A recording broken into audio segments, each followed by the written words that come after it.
नमस्कार दोस्तों, BP news Bharat पर बहुत स्वागत है आपका। मैं हूं अनूप त्रिपाठी। आज स्पेशल प्रोग्राम ज्योतिष का लेकर मैं हाजिर हूं और आज हम बात करेंगे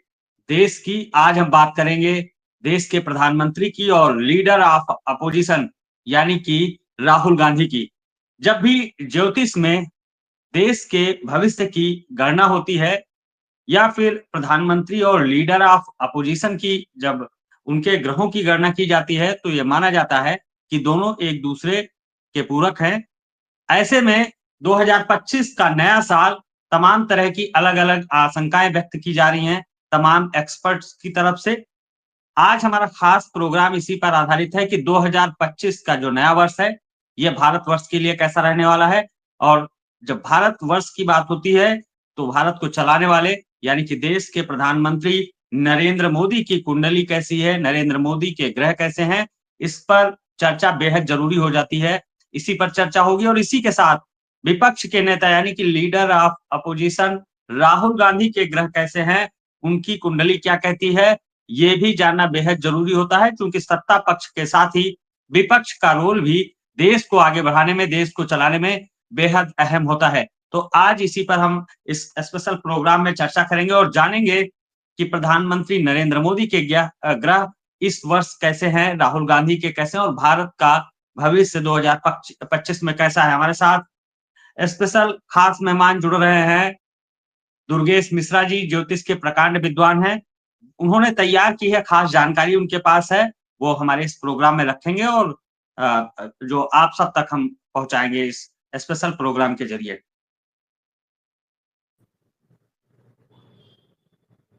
मिश्रा जी नमस्कार, बहुत स्वागत है आपका हमारे खास प्रोग्राम में। मिश्रा जी पहले हम 2025 की बात करते हैं तो प्रधानमंत्री नरेंद्र मोदी और राहुल गांधी जो लीडर ऑफ अपोजिशन है, उन दोनों लोगों के ग्रहों की बात करना सबसे जरूरी हो जाता है, क्योंकि उन्हीं दोनों लोगों का और भारत का भविष्य एक दूसरे से जोड़कर देखा जाता है। पीएम मोदी की कुंडली, उनके ग्रह कैसे हैं इस साल? देखिए, मेरे पास जो माननीय प्रधानमंत्री जी की जो कुंडली है, उसके हिसाब से उनका जन्म 17 सितंबर 1950 को हुआ था और सुबह 11 बजे हुआ था और गुजरात में हुआ था। तो उसके हिसाब से प्रधानमंत्री जी का जो लग्न है वो वृश्चिक लग्न की कुंडली है और वृश्चिक लग्न का स्वामी मंगल है। नहीं, वृश्चिक लग्न की कुंडली है और क्योंकि चंद्रमा भी लग्न में ही बैठा है, मतलब इसी वृश्चिक लग्न में ही बैठा है, इसलिए उनकी राशि भी वृश्चिक ही है, मतलब उनकी लग्न और राशि दोनों एक ही है। इसमें मंगल और चंद्रमा बैठे हुए हैं। हालांकि मंगल का अंश इसमें 0 है, मतलब मंगल की जो डिग्री है वो 0 डिग्री पर है, इसलिए बहुत ज्यादा प्रभावी नहीं है। और मंगल चंद्रमा दोनों मिलकर एक लक्ष्मी योग बनाते हैं, मतलब अतिशय धनाढ्य व्यक्ति का योग बनाते हैं। लेकिन क्योंकि मंगल बहुत नीच का है, इसलिए उनके पास अपनी व्यक्तिगत कोई संपत्ति नहीं है। हालांकि रोचक योग बनता है, तो इसलिए उनको वाहन, उनका जो लाइफस्टाइल होगा वो सुंदर वेश, अच्छे वाहन और ऐश्वर्यशाली जीवन होगा, लेकिन उनके पास अपना कुछ लक्ष्मी का संचय नहीं होगा। गुरु जो है उनका कर्म के भाव में, गुरु का जो है सुख के भाव में, चौथे भाव में बैठा है नीच का होकर के, इसलिए माता से उनका लगाव बहुत प्रगाढ़ था। लेकिन नीच का है गुरु, इसलिए वहां पर भाई बंधुओं से, परिवार से उनका अलगाव होना तय था। लेकिन माता से प्रेम उनको बहुत रहेगा। और जैसा कि आप सभी लोग जानते हैं, ये सब बातें सभी जानते हैं, इसलिए इनको बताने का कोई खास मतलब नहीं है। अब आते हैं जो गोचर है, गोचर के हिसाब से तो जब देश के बारे में बात करते हैं ना, अक्सर आपने देखा होगा कि लोग 1947 से देश का जन्म मानते हैं, 15 अगस्त 1947 से उस हिसाब से देश की कुंडली बनाते हैं। ये देश हमारा जो हिंदू राष्ट्र है, जो हमारा जो राष्ट्र है, ये हजारों वर्ष पुराना है, सनातन धर्म है, सनातन राष्ट्र भी है। इसका ना कोई पिता है, ना इसकी कोई बर्थ डेट है। तो जब राष्ट्र का जो अगुवा होता है, उसकी कुंडली के हिसाब से राष्ट्र का भी गोचर अगले वर्ष का क्या होगा ये तय किया जाएगा। अगुवा मोदी जी भी हैं और एक तरफ से अगुवा राहुल जी भी हैं। ये दोनों ही देश के अगुवा हैं। अब उसको आप अपने हिसाब से धनात्मक रूप से और ऋणात्मक रूप से, निगेटिवली और पॉजिटिवली आप इंटरप्रेट कर सकते हैं। तो क्योंकि जैसे कोई एक सेक्शन फौज है 10 सिपाहियों की, तो उसके कमांडर की कुंडली देख के पता लगेगा कि फौज सफल होगी कि मारी जाएगी। उसी तरह से योगी जी की कुंडली से बहुत सारी बातें आती हैं। अब चलते हैं उनके गोचर पर। तो गोचर में जो स्थिति बन रही है, सूर्य और बुध फिलहाल इस समय उनका द्वितीय भाव में है और ये यहाँ बैठकर बुधादित्य योग बनाते हैं। हालांकि बुध और सूर्य पूरे साल में अधिकतम समय बहुत पास ही पास रहते हैं। अगर आप खगोल विज्ञान को जानते होंगे तो बुध सूर्य के सबसे पास का ग्रह है, इसलिए हमेशा उनके आसपास ही रहता है और ज्यादातर अस्त भी रहता है। अब आते हैं शुक्र और शनि। शुक्र और शनि इनके चतुर्थ भाव में बैठे हुए हैं मकर राशि में फिलहाल इस समय, कुंभ में बैठे हुए हैं। अब जो उनका गोचर होगा 29 मार्च को, तब ये मीन में जाएंगे। कुंभ शनि की अपनी राशि है, स्वराशि है, और शुक्र उनके साथ बैठे हैं, दोनों में मित्रता है। इसलिए अच्छा, इस अभी तक तो ये स्थिति है शनि, अभी शनि मार्च में चेंज भी हो जाएंगे। उसके बाद शनि जाएंगे मीन राशि में और 29 मार्च को वहां पर 6 ग्रहों का योग बनेगा। बहुत से लोगों के लिए दुर्योग होगा, बहुत से लोगों के लिए सुयोग भी होगा, लेकिन आप देखेंगे ये 6 ग्रह मिलकर एक बड़ी विश्वव्यापी उथल पुथल की स्थिति पैदा कर सकते हैं। ये मीन राशि में जा रहे हैं और ये हर व्यक्ति के जीवन में जहां पर भी इन 6 ग्रहों का योग बनेगा, जिस भाव में, उस भाव के हिसाब से उसके पॉजिटिव और निगेटिव परिणाम निकलेंगे। लेकिन क्योंकि ये पंचम भाव में बन रहा है तो इसके लिए बहुत अधिक बुरे परिणाम नहीं निकलेंगे और राशि मीन है। तो यहां पर जब 6 ग्रह आएंगे तो आप ये मान के चलिए कि पूरी दुनिया में 29 मार्च से लेकर 18 मई तक कुछ बहुत भयंकर दुर्योग भी बन सकते हैं। जैसे लड़ाइयां चल रही हैं, यूक्रेन में चल रही है और अभी सीरिया में भी हुआ, म्यांमार में हो रहा है, बांग्लादेश में हो रहा है। तो ये सब चीजें, स्थितियां आएंगी। और योगी जी का जो गोचर है वो ये कहते हैं, मोदी जी का जो गोचर है वो ये कह रहा है कि कहीं ना कहीं जब ये परिस्थितियां दुनिया में बनेगी तो उन परिस्थितियों को अनुकूल अपने देश के हिसाब से मोदी जी करेंगे और उससे मोदी जी की छवि आगे बढ़ेगी। मतलब जिस कम्युनिटी का वो नेतृत्व कर रहे हैं, जिस देश का वो नेतृत्व कर रहे हैं, उसकी भी छवि आगे बढ़ेगी, खुशहाली आएगी और विश्व में एक शक्तिशाली राष्ट्र के रूप में भारत का उदय होना तय है। अब मई में केतु और राहु का भी गोचर होगा। तो राहु जाएंगे माननीय मोदी जी के 10th भाव में और केतु जाएंगे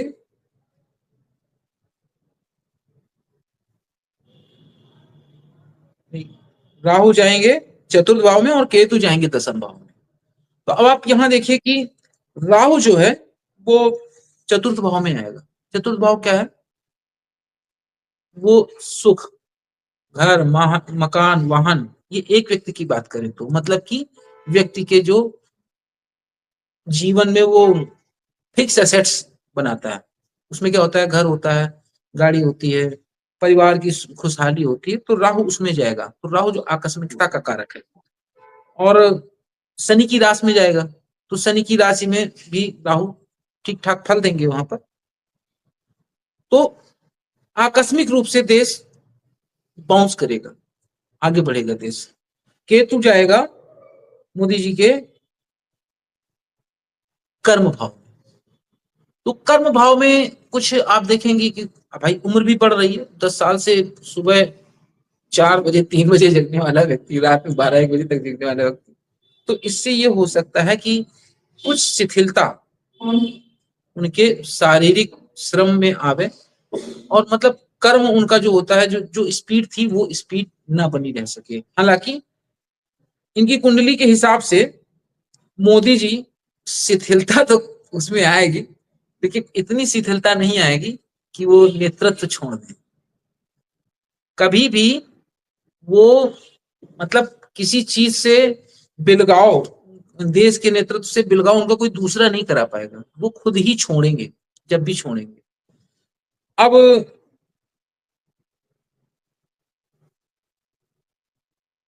हाँ, ये जो मैंने शिथिलता वाली बात कही, ये शिथिलता पूरी तरह संभव है क्योंकि गुरु भी उनका जाएगा 8th भाव में, ये भी मई में जाएगा। तो मई के बाद थोड़ी शिथिलता उनके स्वास्थ्य में देखने को मिल सकती है।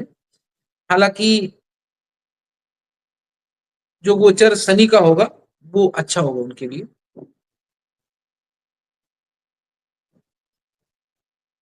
जी, अब आते हैं राहुल गांधी की। मोदी जी के बारे में बहुत बात करने का कोई लाभ नहीं है।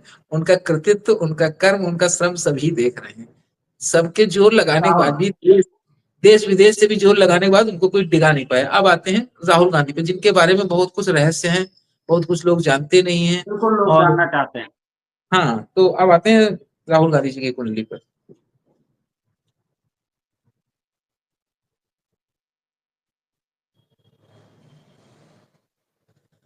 राहुल गांधी जी की मकर लग्न है और चंद्रमा बैठा हुआ है इनका 8वीं राशि में, मतलब वृश्चिक राशि में। तो इनकी राशि जो है वो वृश्चिक है और लग्न इनकी मकर है। तो लग्नेश इनके हुए शनि। अब आप देखिए कि राहु जो है इनकी कुंडली में, जो इनकी लग्न कुंडली मूल जीवन जिससे पैदा होते समय बने थी उसके हिसाब से राहु इनका बैठा है द्वितीय भाव में। द्वितीय भाव जो है वो वाणी का भी भाव है। और मैंने भी आपको माननीय प्रधानमंत्री की कुंडली में देखा कि राहु आकस्मिकता का कारक होता है। तो जब वाणी भाव में राहु बैठा हुआ है तो आकस्मिक रूप से कुछ भी बुलवा देता है, उल्टा सीधा, मतलब मन में कुछ और चल रहा है, मुंह से एकदम से कुछ और निकल जाएगा। इसलिए यहां बैठकर ये वाणी के माध्यम से इनको उपहास का कारण बनाता है। अक्सर इनकी बातों को अब लोग कैसे समझते हैं वो अलग बात है, लेकिन अक्सर अपने वक्तव्यों से ये उपहास का पात्र बन जाते हैं। लग्नेश शनि चतुर्थ स्थान में, मेष राशि, नीच में है। अच्छा, इनका लग्नेश मैंने बताया ना शनि है, वो चतुर्थ स्थान है। चतुर्थ स्थान सुख का, माता का भाव होता है, इसमें शनि है और यहाँ शनि नीच के हैं। तो अच्छा। आप ये देखिए कि शनि जो स्थायी संपत्ति देता है, जीवन में स्थायित्व तो देता है, तो शनि यहाँ नीच के हैं और अपनी पूर्ण दृष्टि से दृष्टि लग्न पर डाल रहे हैं। मतलब शनि की दृष्टि लग्न पर है, इसलिए इनका जो जन्म हुआ है वो बहुत वैभवशाली परिवार में हुआ है। स्थायी संपत्ति कहते हैं ना, चिरस्थायी लक्ष्मी, स्थायी लक्ष्मी वाले परिवार में। तो इसलिए वो कहते हैं ना, a baby with a silver spoon, तो वो उसके साथ पैदा हुए हैं। लेकिन राहु द्वितीय भाव में बैठकर इनको उपहास का कारक बनाता है।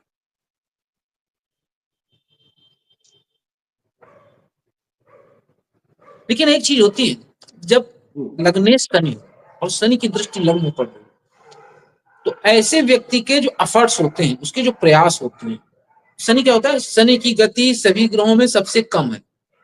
तो आदमी प्रयास करता रहता है, विलंबित फल जो होते हैं प्रयास के बहुत विलंबित होते हैं।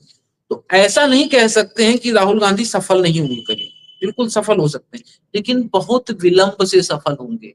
मतलब इतना विलंब से सफल होंगे कि उस सफलता का आनंद उनके लिए बहुत सूखा आनंद होगा, मतलब उतना मजेदार नहीं होगा। और इनकी,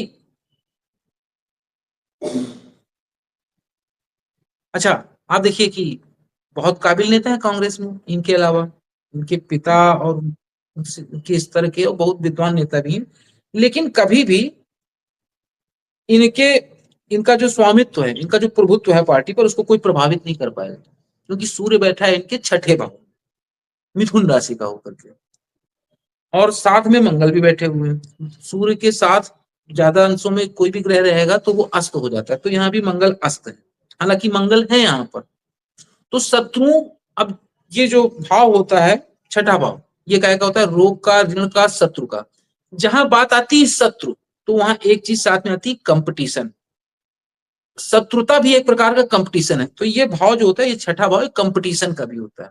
तो ये कंपटीशन में हमेशा आगे रहेंगे, लेकिन कहाँ आगे रहेंगे, अपने आसपास के लोगों से आगे रहेंगे। इसलिए कांग्रेस में ये जब तक रहेंगे, कांग्रेस में सर्वोच्च पद पर रहेंगे। इनके अगर मान लिया अध्यक्ष पद से हट भी जाते हैं कभी इधर उधर, वो सब दिखाने के लिए जनता को होगा, लेकिन सर्वोच्च स्थान इनका ही रहेगा।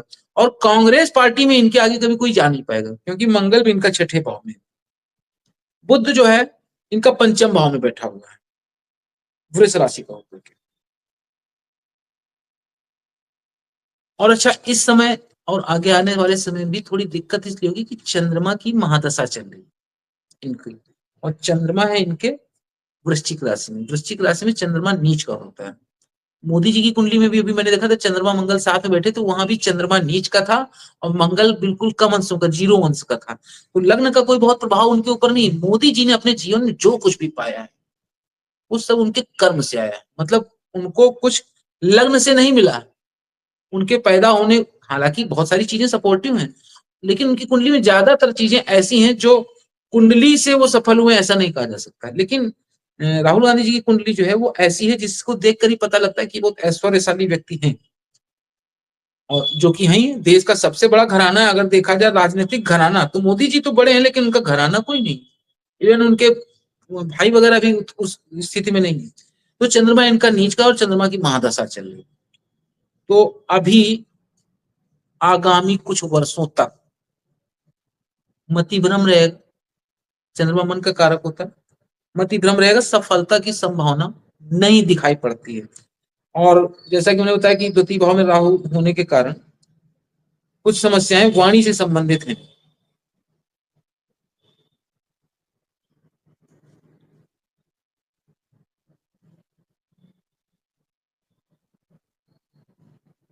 अच्छा, इनकी कुंडली में जो मैंने चौथे स्थान में बताया, दसम स्थान जो है वो कर्म का भाव होता है। कर्म में गुरु बैठे हैं, बहुत अच्छी स्थिति होती है, लेकिन समस्या ये है कि वहां गुरु नीच के, और गुरु नीच के भी हैं और उन पर शनि की दृष्टि भी पड़ रही, और शनि भी नीच के है। शनि की दृष्टि बहुत ऊंचा उठा सकती है व्यक्ति को, राजा सम्राट बना सकती है। अमिताभ बच्चन भी उसी स्थिति में मेगा स्टार बने, लेकिन शनि यहाँ नीच का है और गुरु जिस पर दृष्टि पड़ रही वो वक्री है। इसलिए फिलहाल कैरियर में बहुत आगे आने की संभावना नहीं है। अभी जब गुरु मई में चेंज होगा तो ये जाएगा 12वें 11वें भाव में, वहां जाकर के कुछ समय के लिए अच्छा दिखेगा, लेकिन उसके बाद फिर वापस ये लौट करके आएगा दसम भाव में। तो अभी फिलहाल 1.5-2 वर्ष तक कोई संभावना दिख नहीं रही है।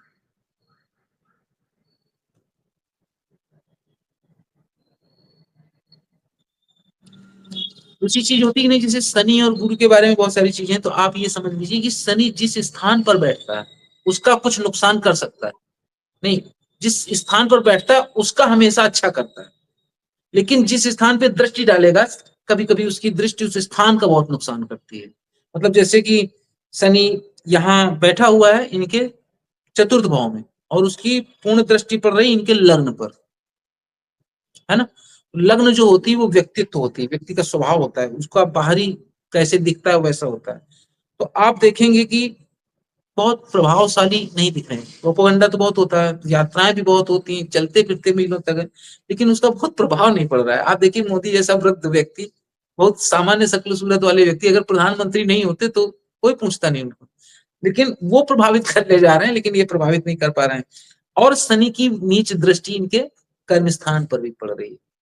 तो कर्म बहुत करेंगे, बहुत मीलों पैदल चलेंगे, रोज यात्राएं निकालेंगे, लाभ फिलहाल दिखाई नहीं पड़ रहा है।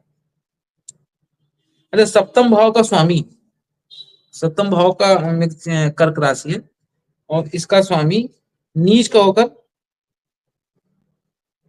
11वें भाव में, और 11वें भाव में बैठा है। मतलब चंद्रमा नीच का होकर 11वें भाव में बैठा है। तो इसी कारण विवाह वगैरह में भी समस्याएं हैं।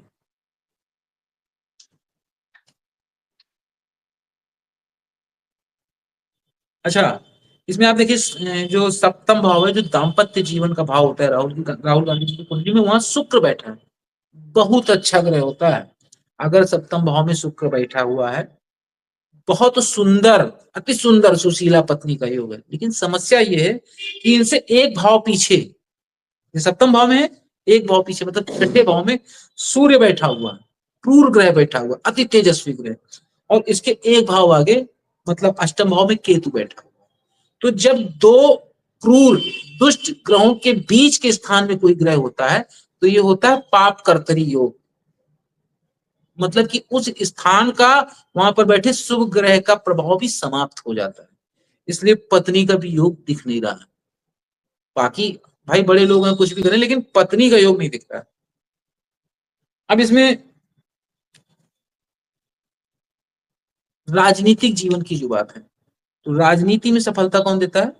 राजनीति में सफलता देता है शनि।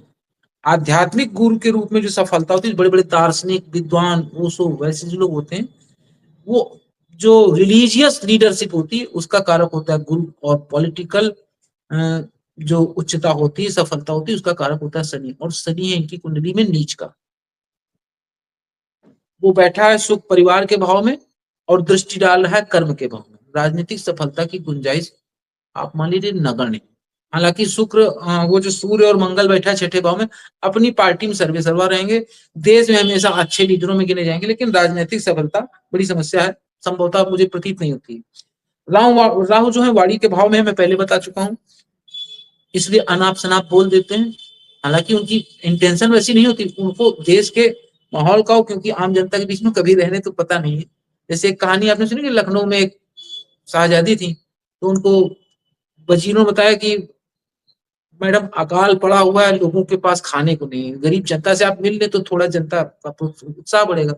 तो झरोके पे आई, जनता को दर्शन दिया और बोली कि क्या है भाई आप लोग क्या समझ। लोगों ने बताया कि आम जनता ने बताया कि खाने को नहीं है, शहजादी साहिबा खाने को नहीं, कुछ व्यवस्था करी। तो उन्होंने बड़े आश्चर्य से कहा कि आप लोगों को एक टाइम का हलवा पूरी भी नसीब नहीं होता है।